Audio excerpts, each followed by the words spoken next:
Herman, you doing okay there? I'm trying to get him in his seat.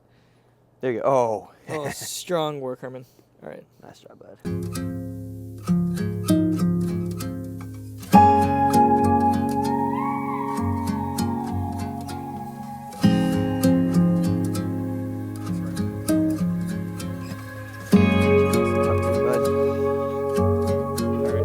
Hey everybody, this is Herman. I'm Tyler. I'm a pediatric resident over at the University of North Carolina, and I'm also a children's and adult author. You ready to get to know yourself in 20 questions? Here we go. All right, ready for some icebreakers? Well, I don't really know if I need to do icebreakers with you, but I don't know. My name's John, by the way. oh, Andy. Yes. Hey, nice to meet you. Yeah. Like for the first time ever. Ever, yeah. Not 6 years. Big spoon or little spoon? I actually prefer big spoon. I don't like little spoon. And I know it's great because most people would say little spoon's the best, but It really is though. well, you can be my little spoon any day, babe. Oh, nice. Cut the camera. that wasn't question one, but it is going to be question one now. Okay. Okay. All right. Favorite place you ever traveled to? Favorite place? Actually, this past summer before residency, going to Scotland. I've always wanted to go. I stayed around Edinburgh for like 2-ish weeks, but then kind of would hop off and go to the Highlands and all. Could go back and live there tomorrow for the rest of my life. Didn't you go to like the actual Harry Potter like train? I did. Well, it's not in service anymore, but I did go to the aqueduct where it would go. But to be fair, like, so most of Edinburgh is where the inspiration for Harry Potter came from. So there are things in the streets that you'll find, like even little things on bricks where, oh, that's how she got this name, or oh, that's the street that inspired this. So, but also just like a lot of C.S. Lewis lore from around, trying to think, outside of London, and then going to like Isle of Skye for, you know, kind of like Outlander and stuff. So it was a big like writing excursion trip that I would do again in a heartbeat. Is it as rainy and cloudy and dreary as everybody thinks like that area of the world is? When I got in, it was pouring for the first day and a half, and I loved every minute. I took Mama B with me, and we were just like drenched soaked for probably 48 hours. And then there was this 2-day gap where it was beautiful, kind of like this. And so, yeah, but and then when that day happened, like the streets were just littered with people like, guys, we have to take advantage of it right now before it goes back, because like by the afternoon it's going to be a swamp. Yeah. If you could compliment yourself, what would you say? I think I'm more proud of myself recently for being less afraid to do what makes me happy. That was something that I like really struggled with for a long time growing up, and even through med school. And now I think I'm proud of how I kind of balanced that. I don't know what this is going to be, and I don't know like if this is making like difficult life choice decisions and stuff, but like this makes me happy, I'm going to do it, and I'll figure out the rest from there. What's your favorite compliment someone has ever given you? I mean, recency bias, but when we were filming something the other day, people thought we were freshmen in college, and I was like, that's great, because my receding hairline would say very much differently. The biggest compliment I've ever gotten. Or most memorable? Most memorable? You know, probably from talking more back to the first book tour and like meeting readers. There was one reader in particular who, because when I first was writing that, I never intended to put it out, but they had kind of described that I felt really seen, I felt really heard, and also I lost my brother, my family, we just don't talk about it anymore, and now we're reading the book together and talking about our brother, and we all wanted to talk about him, but we didn't know like if the other people wanted to talk about, and so they had just said like the way you wrote it made us feel like we could talk as a family, and I mean I just immediately broke down crying, but I think like that has been like the greatest thing I think a stranger has ever said to me. What's something simple that makes you smile? Herman. And I shouldn't even say that he's simple. He really has gotten me through some tough times. He's definitely my favorite co-resident, and I think my other co-residents would agree that he's just kind of like the life force of our group. But yeah, I mean, how do you look at this guy and yeah, I know. What? But no, I mean, how do you not like be around Herman and not smile? Yeah. By the way, guys, this is Herman. Oh, I'm so rude. Yeah, Sorry. Hey, Herman, introduce yourself. This is Herman, official silly goose of UNC Pediatrics. He is our class president, mascot, co-resident. He'll be chief at some point too. I mean, he's got chief written all over him. But yeah, say hi. Yeah. Nice. Top 3 music albums of all time. That's tough. An Evening with Silk Sonic that came out a couple years. Like that's so good. That is That's like so good. that's such a good album. It's like a time capsule too of like bringing back the old 70s R&B, but Mixed some with new. Oh man. amazing album.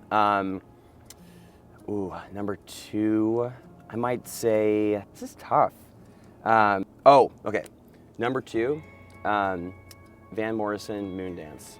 Ooh. Yeah. Okay. Yeah, that's got like a lot of his now like greatest hits and all, but that's just a really, really good album. And it's got my favorite song of all time on it, Into the Mystic. And then 3. It's tough. I asked this for a reason. Yeah, that's a tough one. Okay. Totally different vibe, but Sam Smith in The Lonely Hour, that is like, I love sad boy, sad girl music, but like any breakup or any time like you're just having a bad time too, you just put that album on start to finish. It's like, all right, I feel Feel better. I feel heard. I'll see you soon, Sam. Oh man, that's God. What's the latest Daniel Caesar album? That's the breakup album for me.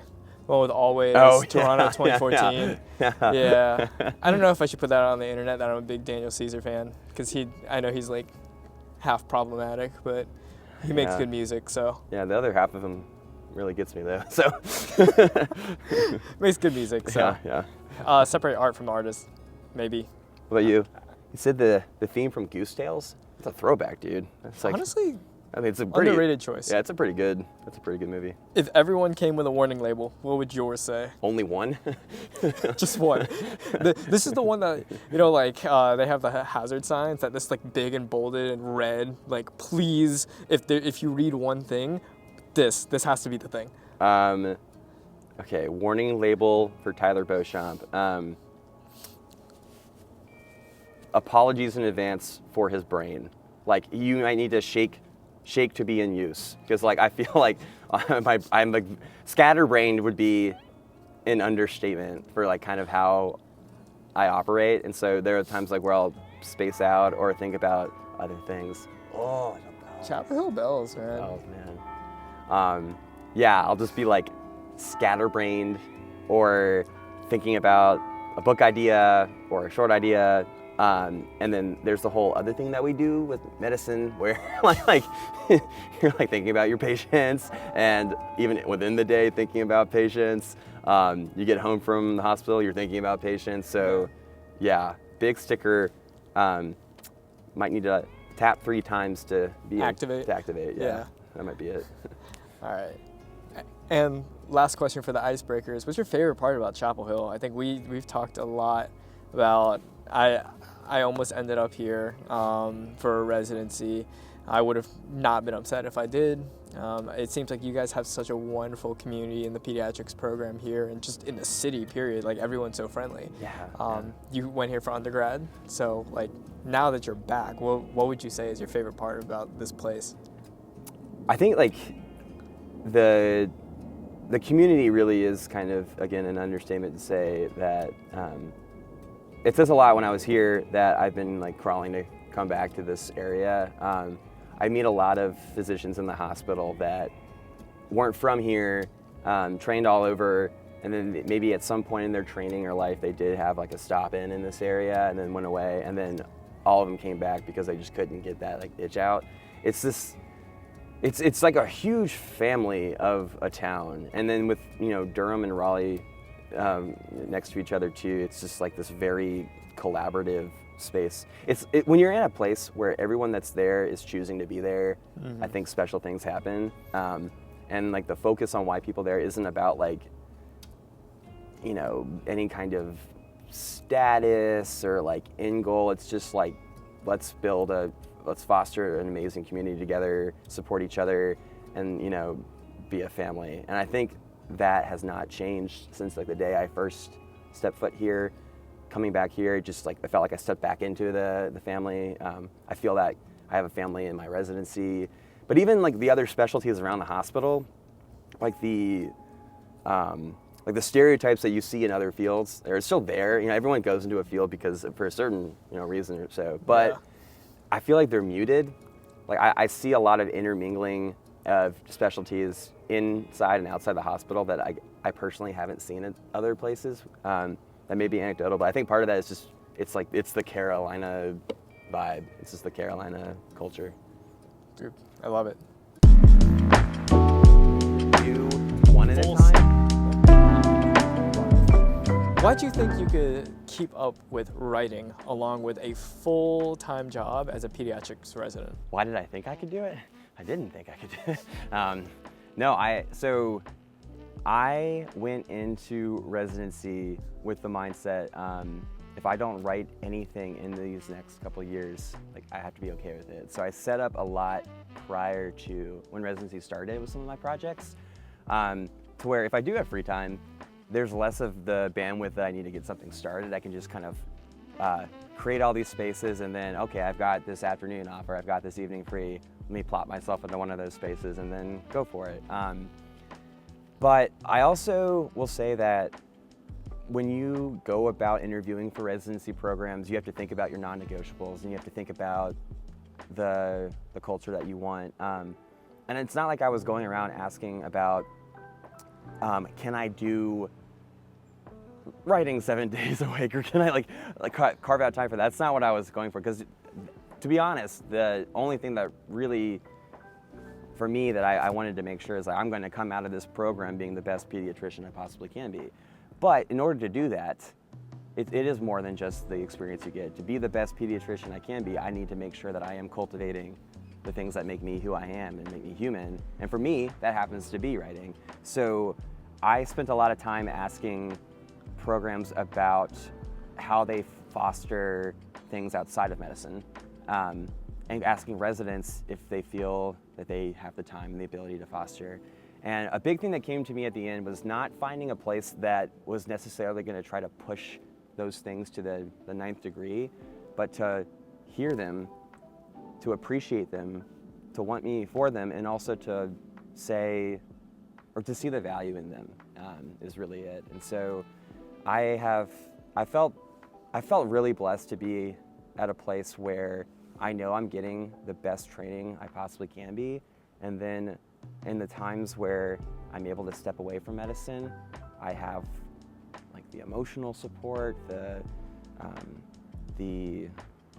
kind of even like upper support to say like, push this a little bit further and see like how can we help with things. So that's, I think to answer that in a long-ended way would just say like, going back to when you're interviewing programs, what's your non-negotiable, and then go from there. What if people always misunderstood about you? A couple things come to mind.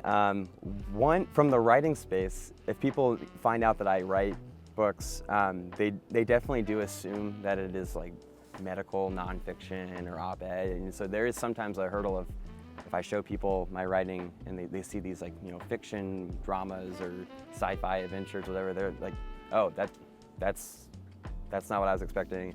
Oh, it's just kind of fun, cool, but also, I get it. There's not really, if you think physician, writer, that space is kind of occupied by the nonfiction. So that's kind of a misconception of just, I don't really operate in that space very well. I don't find telling stories about myself, or I don't like being really the character, so to speak. That's not really where I get my artistic drive from. But I do like creating characters that embody certain things I do want to tell about the world and kids and adolescents. So for me, that comes out through fiction, but grounded in pretty good reality. I think a recent misconception is that people think like I'm a Medfluencer, because like that's one that I'm trying to grapple with, because I don't really view myself as a Medfluencer. I write like comedic skits about things that I experience, and I do spend most of my time in medicine, so it comes out that. But like that's kind of a new space, and I don't know if that's like, I don't know. I just don't. Navigating it's weird. What's up? Navigating it's weird. Yeah. Like I don't, because I don't like do like sponsorships, or I don't do like day in the life, or like that stuff. It's like I'm gonna show you what it's like to be at this position in medicine. I view Medfluencer as influencing people to see like this is what XYZ about medicine is like. Follow me for that journey.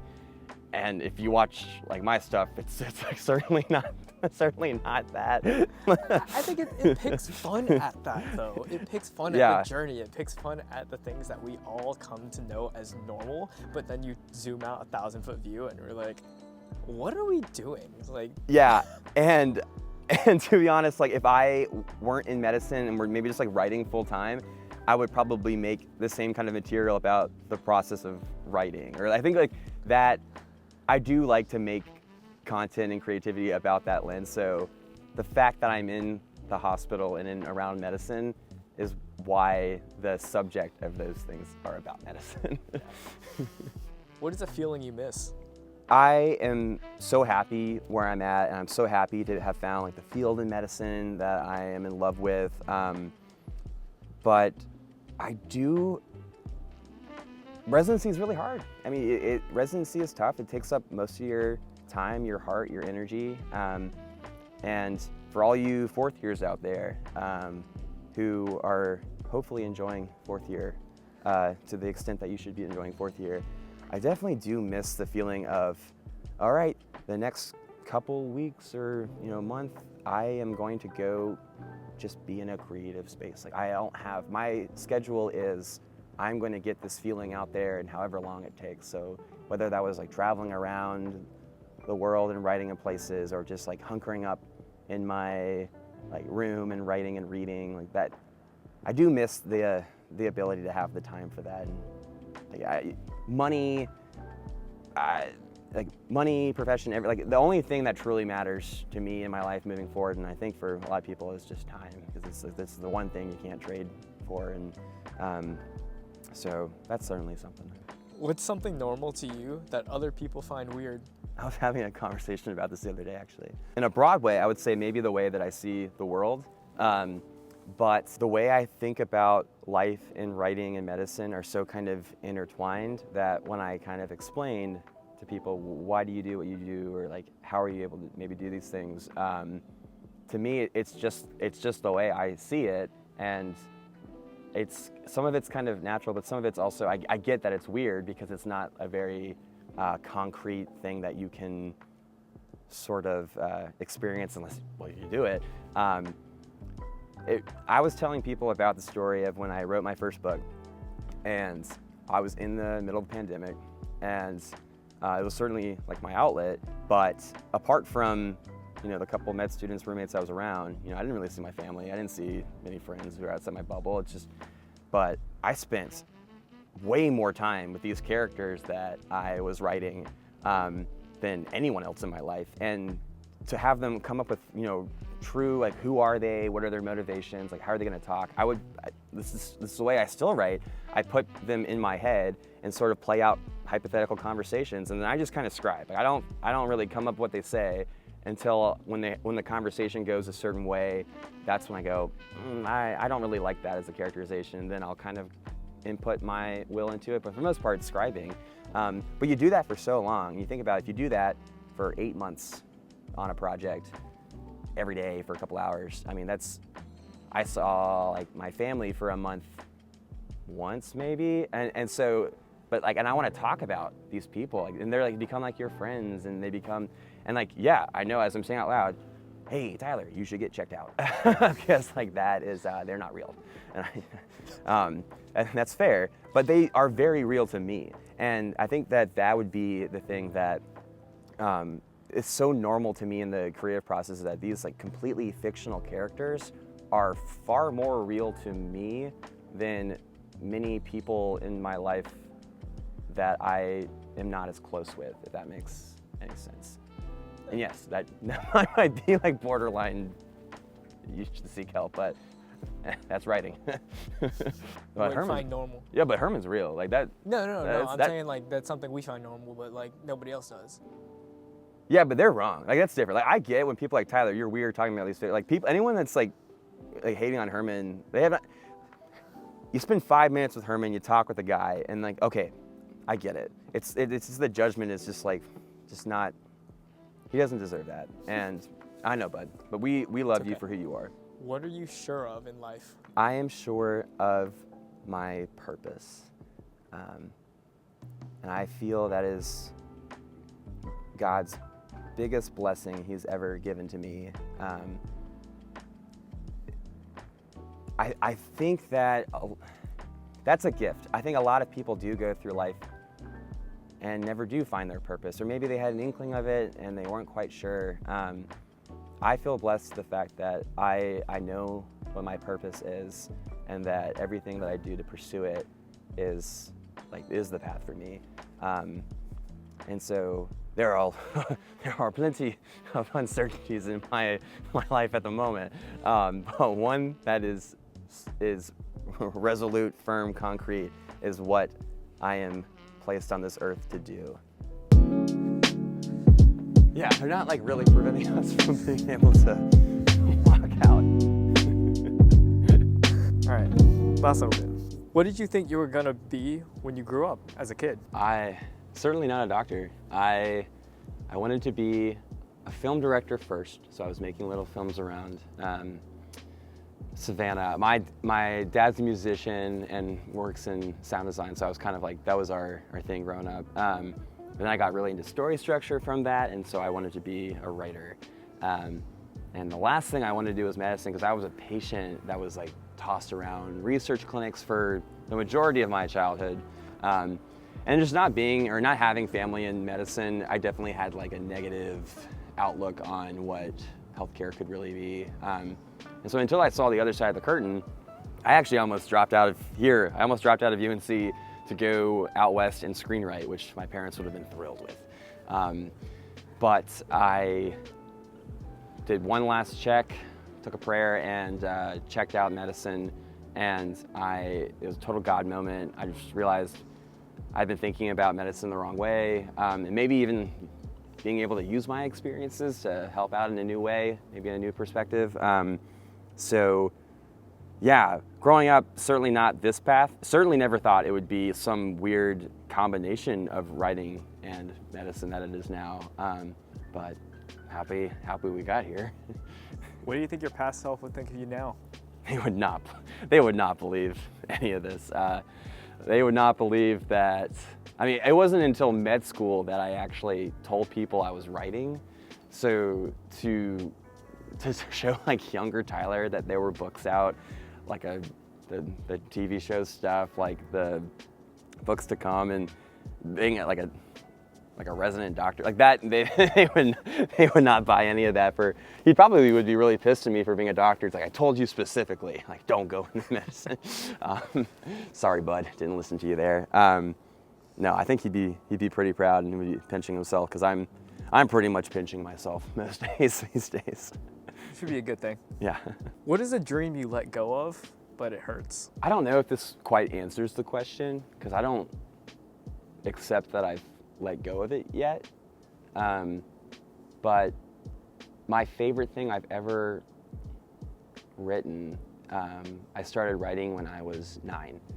And it wasn't about writing for a book. It's this fantasy world that I would just escape into when there were like problems at home, or when I was being around research clinics and patient rooms. It was just to get out of this world and be in a better one.